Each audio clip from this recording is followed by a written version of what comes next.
ahora ya lo tenemos a Guillermo Ciro, presidente de la Confederación Económica de la provincia de Buenos Aires, para analizar un poquito estas elecciones en la provincia de Buenos Aires, la mirada del empresariado PYME fundamentalmente sobre esto que ha ocurrido, que nadie lo esperaba, que ganara, esta es mi opinión, que ganara Fuerza Patria por 4 o hasta 5 puntos, podría ser racional.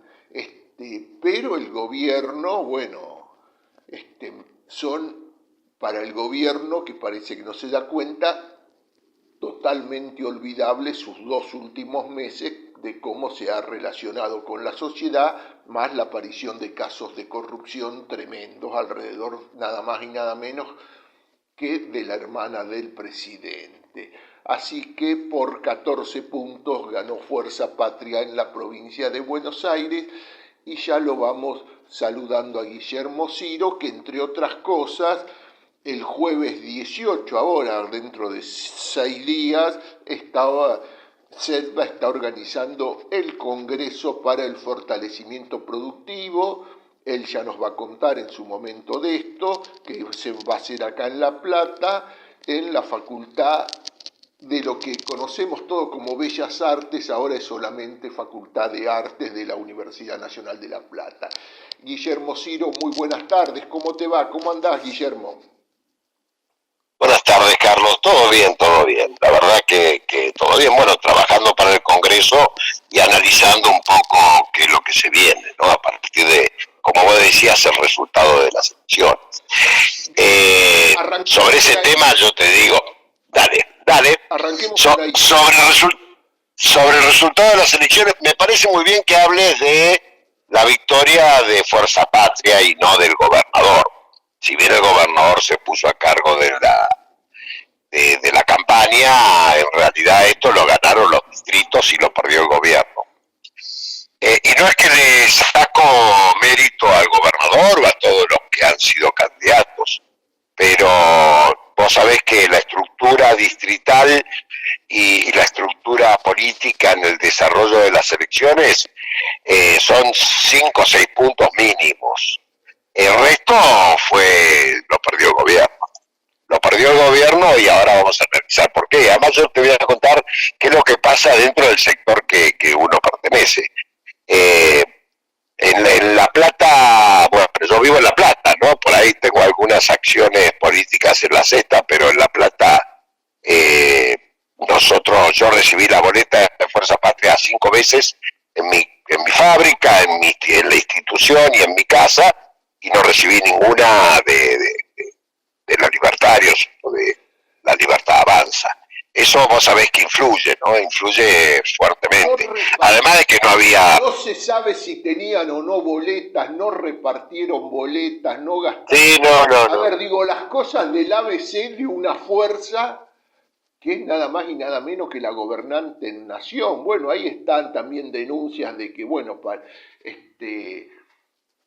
algunos dineros que tenían que llegar para la campaña se perdieron a mitad de camino, qué sé yo, pero bueno, inesperado. Lo cierto que no hubo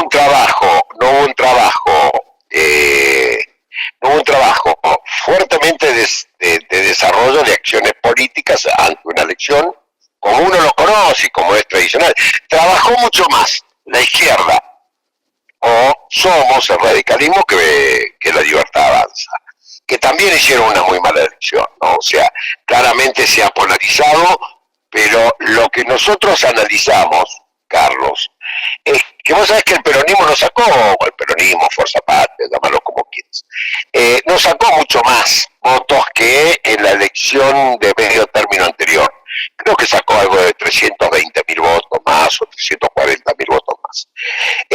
Pero La Libertad Avanza, está bien que uno la analiza frente a la elección presidencial, perdió 2 millones de votos en la provincia. Y está bien analizarlo así, porque el que se puso a cargo de la elección fue Milei.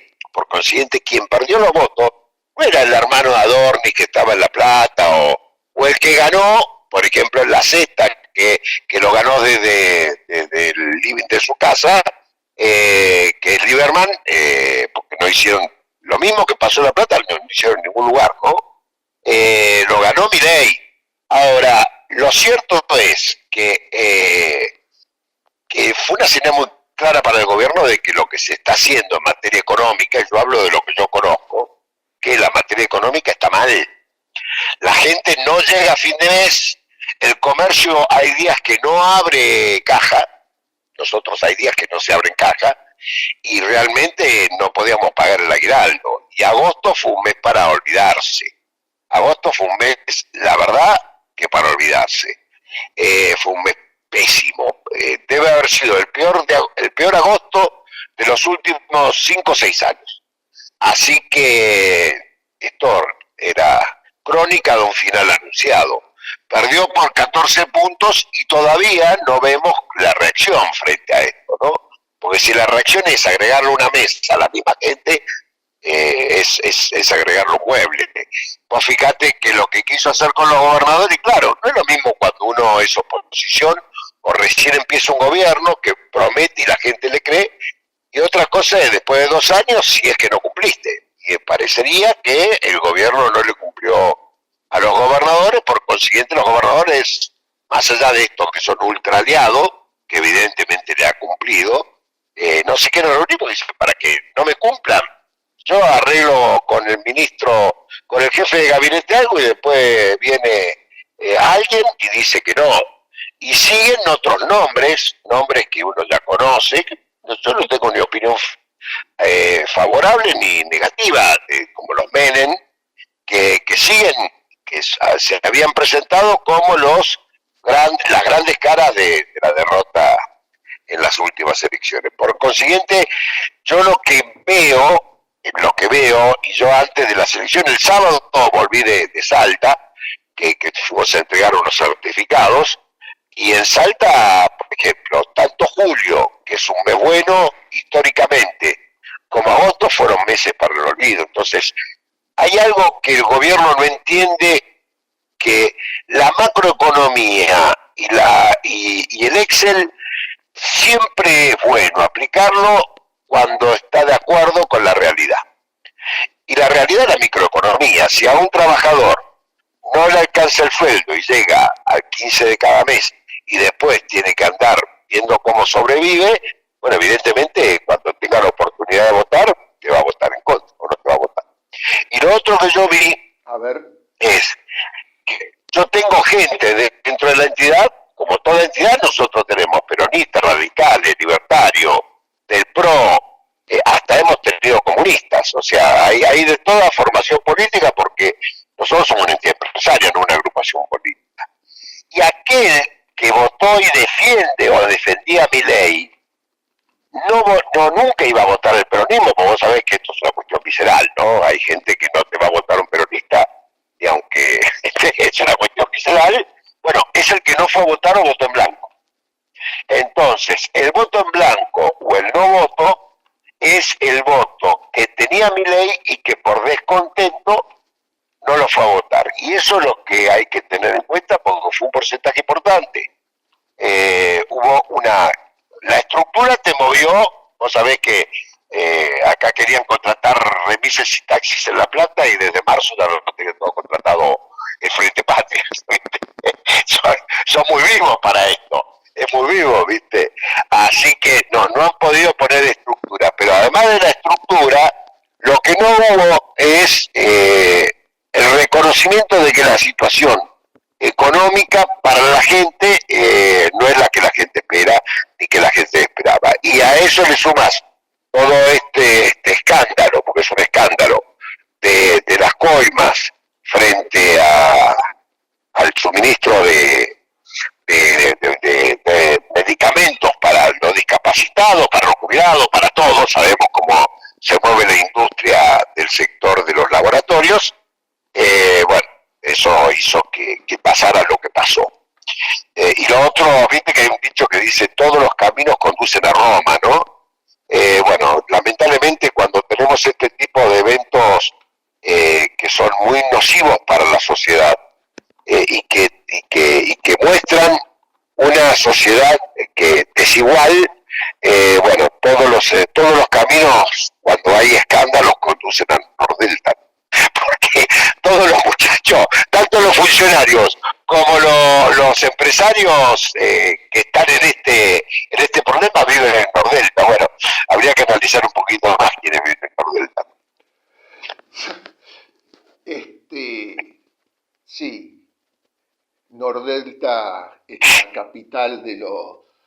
yo en aquel... de lo que no debe ser. Sí, exactamente. Yo en aquel 2013 escribí una serie de notas cuando Massa iba a full contra Cristina, hablando de Massa y de Nordelta. Por ahí andan perdidas en cadena BA. Tú me acuerdo que algún desaparecido y multimillonario político de la ciudad de La Plata, como Raúl Pérez, me mandó un mensaje increpándome porque decía que yo operaba y lo voy a decir así, él podría tener razón. El único problema es que yo contaba las cosas con data. Lo que ha ocurrido en Nordelta es una cosa, la mafia de la mafia de la mafia de lavadores de dinero de la Argentina están en Nordelta. Y hay gente detenida que ni siquiera los... Sabemos que están detenidos, que solamente, muy pocos periodistas y los que están muy en determinadas métiers saben que viven en Nordelta y a la vez saben que fueron detenidos viviendo en Nordelta por lavado de dinero. Es tremendo lo de Nordelta, tremendo. Y no ha cambiado. No digo que toda la gente que vive en Nordelta haga eso, lo que sí es, lamentablemente, cada vez que se escucha un hecho de corrupción del tamaño de la historia que se está escuchando ahora, o la esposa de Pablo Escobar Gaviria, por ejemplo, en Nordelta, cuando vemos hechos con mucha connotación periodística, y bueno, lamentablemente llega ahí, como pasó en algún momento en otros countries en la provincia de Buenos Aires también. Pero bueno, lo que nosotros tenemos que no aceptar y no acostumbrarnos a los hechos de corrupción. El otro country que hay que mirar con mucho ojo, y no porque vivió Alberto Pérez, que en realidad vivía ahí, y no porque viva Raúl Kreisenburg, que vive ahí, es el country, el muy cercano, es Berazategui. Muchos creen que es La Plata, pero es Berazategui, que es el famoso country Abril, que ahí lamentablemente otro platense está involucrado en su construcción, también lavando dinero, que también vive ahí. Me refiero al ex senador Juana Mondarain, se armó con dinero mexicano, involucra a algunos funcionarios de Scioli, hasta alguno muy ultracatólico que operó en contra de Bergoglio en su momento. Mirá quedó. Y sí, y otros countries también habrá otros nombres y otros personajes, pero estos dos son... Hijo de sindicalistas, sí, ¿viste? Sí, yo la verdad que siempre digo, el tema de los sindicatos habría que verlo bien, ¿viste? Porque... yo cada vez que tuve reunión en paritaria yo me sentía el obrero, y la verdad que mi contraparte, ¿viste? por la plata que se gastaban encima y por los oros que se le caían, bueno, evidentemente me equivoqué de profesión. Si hubiera querido hacer plata me tenía que haber dedicado al otro lado del mostrador, y no al del empresario o dirigente gremial empresario. Esto me pasó una vez, permíteme que te cuente. Un día tengo una reunión con el foro de intendentes de Salta, ¿no? Para desarrollar un programa de reconversión productiva. Salta tiene serios problemas con Salta y toda la República Argentina con la producción primaria, que no genera empleo. Entonces, y lo que genera es el patrón costa, ¿viste? 4 o 5 familias que dominan el pueblo y el resto son todos, ¿viste?, súbditos de esas 4 o 5 familias en Salta y en otros lugares, no solamente en Salta, ¿no? Entonces me reúno y aparece el intendente de Salvador Massa. Después terminó en sobre eso. Y te puedo suponer que tendría fácil, encima, 2 kilos de oro. Pero llamaba la atención, a mí, ¿viste? No me fijo demasiado en eso, pero llamaba la atención porque las cadenas de oro y en la muñeca y los relojes y los anillos, digo, ¡a la pelota! ¿Cómo es esto? ¿Cómo es esto? Regalan oro, que hay una mina de oro en Salvador Massa, bueno, y después uno se da cuenta por los medios que termina todo en cara porque es el lugar donde está el mayor contrabando y pase del narcotráfico de la República Argentina. Estamos en problemas porque es todo muy evidente. Yo creo que antes se cuidaban un poco más, ¿no? Ahora está todo muy evidente. Me parece bárbaro que los trabajadores y los representantes de los trabajadores ganen plata y vivan en country porque tienen todo su derecho. Habría que ver cómo se hace la plata, nada más que eso. Porque a nosotros que ponemos un mostrador nos cae la FIP y ARBA todos los días. Y tenemos fiscalización virtual todos los días. Entonces, bueno, ¿qué pasa? Que los otros no la tienen. Y quizás pase lo mismo que pasa con aquellos que facturan a la legislatura bonaerense, ¿no? Para esos Arca y Arba nunca investigan a nadie, salvo alguna excepción por caída política, ¿no? Quizás con los sindicatos pase lo mismo, ¿no? Salvo por caída política, como lo hemos visto en algún caso de algún sindicalista en la época de Macri, ¿cómo es?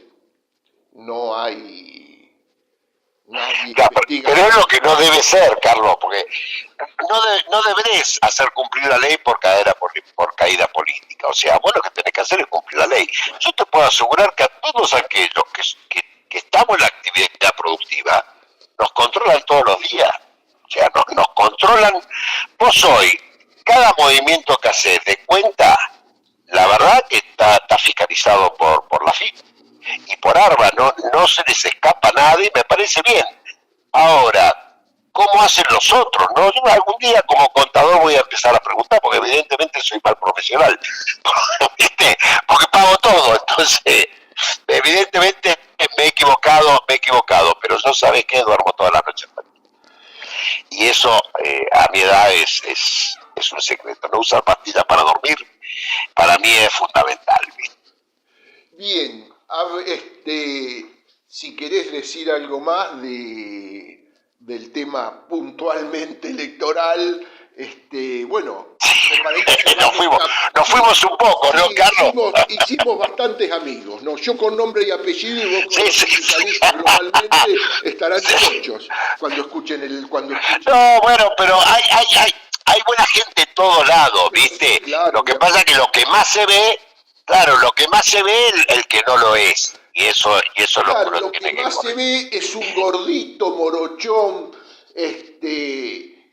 con todas las enfermedades que tiene lamentablemente una persona grande, que toma 20 pastillas por día, que sube Pancho al escenario de Kicillof y se abraza con el gobernador. Me refiero al jefe de los jefes, el más capito, diría algún tano, de los gordos de la CGT. Digo, ahí estaba Daer, ¿no?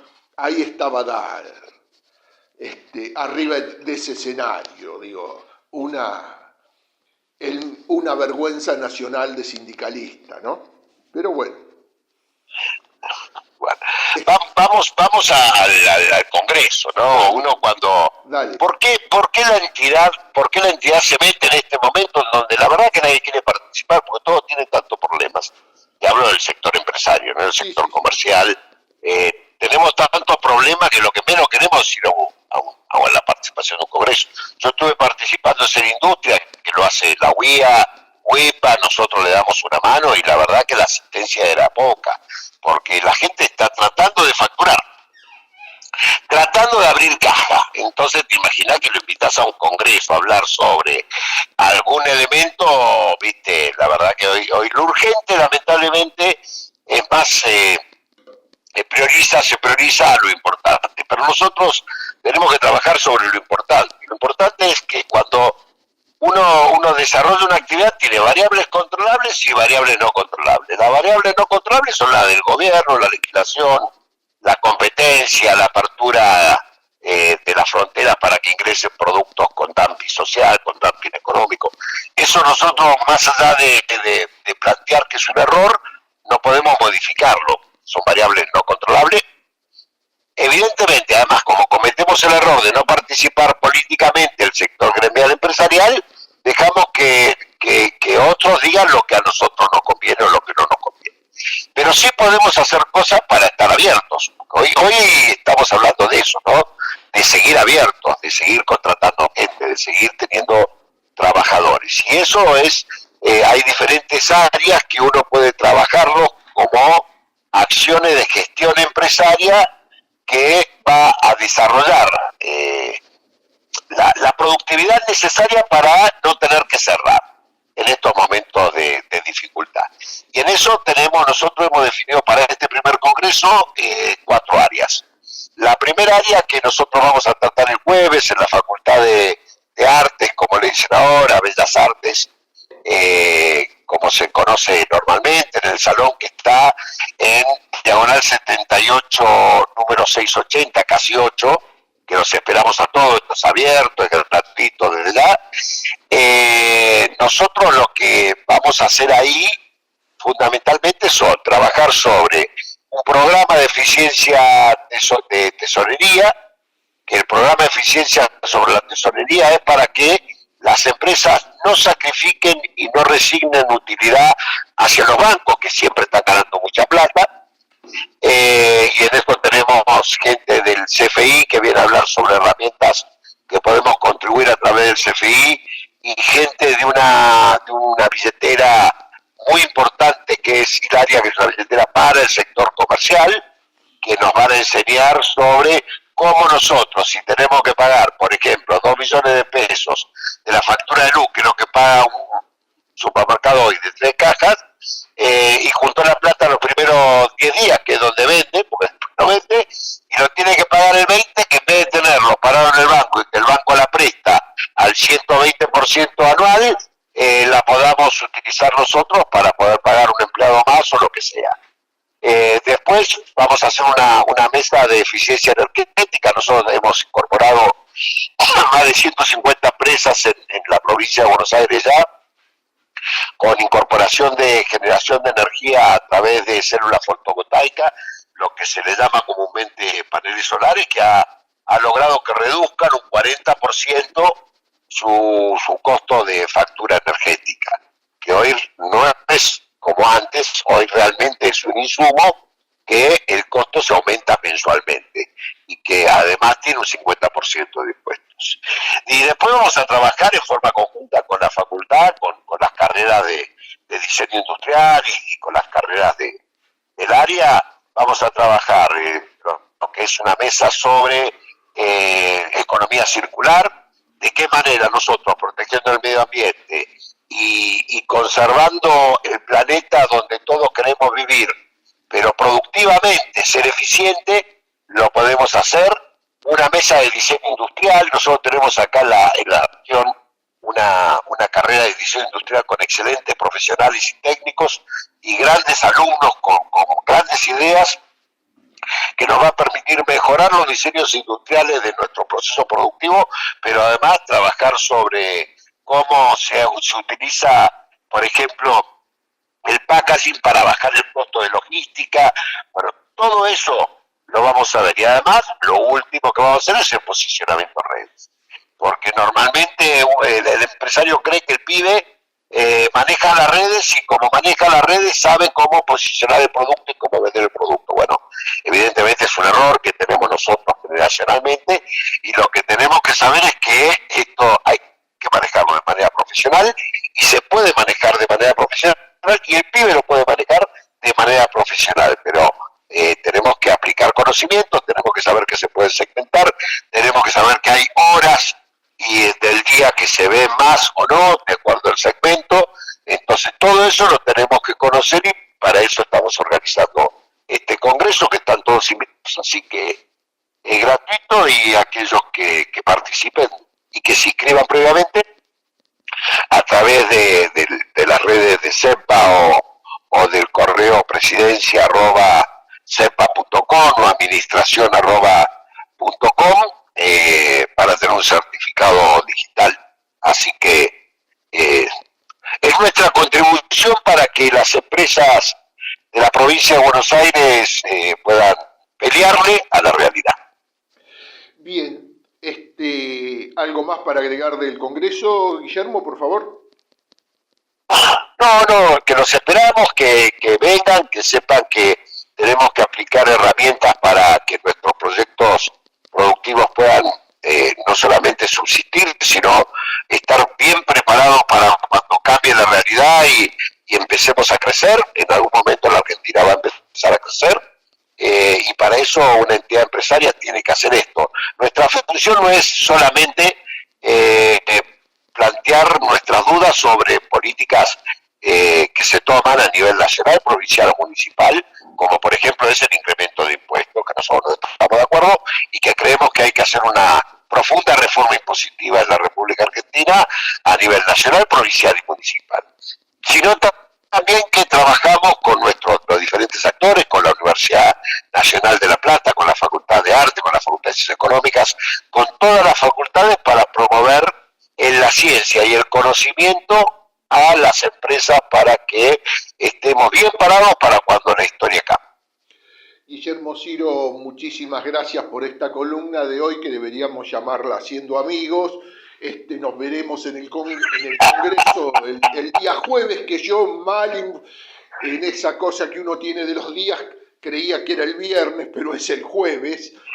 Es el jueves. Jueves 18. Así que el jueves 18 nos encontraremos ahí a media mañana en la Facultad de Arte, que yo voy a reiterar algo y me gustaría que vos agregues 2 líneas. Esta facultad que se llamaba de Bellas Artes, ahora de Artes, uno se cree que es esa cosa solamente, es estética, bueno, plástica, cerámica, cuadros, historia del arte, etcétera, etcétera. Digo, esa facultad tiene quizás, junto con la de las facultades de ciencias duras, exactas, ingeniería, informática, ciencias naturales, una de las carreras duras más importantes de la Universidad Nacional de La Plata, que es diseño industrial. El packaging, la imagen es todo. Vaya a saber si Coca-Cola hubiera sido una botella cuadrada, vendiera lo que vendió y vende en el mundo, ¿no? Digo. Sí, además la mezcla de materiales, tipos materiales nuevos, procesos productivos. La verdad que es un honor tener en la Ciudad de La Plata, uno como platense, esta carrera, con la calidad de profesionales que tiene esta carrera, y poder tener un convenio desde la Confederación Económica para que todo el sector productivo de la provincia de Buenos Aires acceda a estos conocimientos. Centímetro al packaging hace que vos puedas incorporar 2 productos más cuando lo estás trasladando, y esos 2 productos más es un 5% más de rentabilidad o de baja de costo del flete.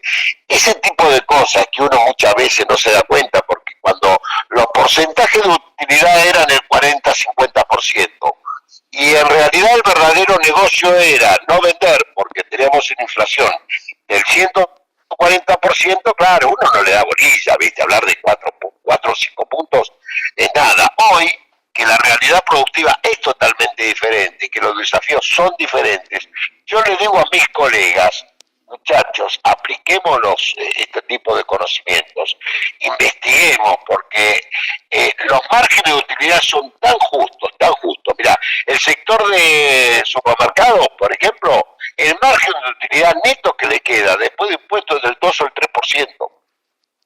Imagínate que un pequeño error, que es dejar una luz prendida toda la noche o tener que arreglar 4 heladeras por falta de mantenimiento, te sacó la rentabilidad de un mes o vas a pérdida. Entonces, tenemos que ser sumamente eficientes en la gestión de nuestros proyectos productivos. Primero porque la realidad cambió. Y hay que entender que cambió. Ya el negocio no se puede manejar más tomando un café en el boliche de la esquina y cambiando cheques. O comprando a 90 días y vendiendo a 30. Ahora hay que ser eficiente en la aplicación de las herramientas para la gestión de los proyectos. Y eso es el desafío que ha asumido CEPA durante mi gestión. Y que después que yo no esté va a continuar, porque toda la comisión directiva está convencida en que nosotros como entidad empresaria tenemos este desafío. No tenemos que ser maestros de ceremonia de los funcionarios de turno. Tenemos que desarrollar acciones que le sirvan al sector productivo que lo integra. Si no, no tiene razón de ser una entidad empresaria. Guillermo Ciro, muchísimas gracias. Buen domingo, buena semana. Gracias. Igualmente, Carlos, para vos y toda tu audiencia, y nos vemos el jueves que viene en la Facultad de Artes, diagonal 78, casi 8. Es un edificio que todo el mundo conoce, que es un hermoso edificio de nuestra ciudad. Muchísimas gracias, nos vemos, abrazo, chau, chau.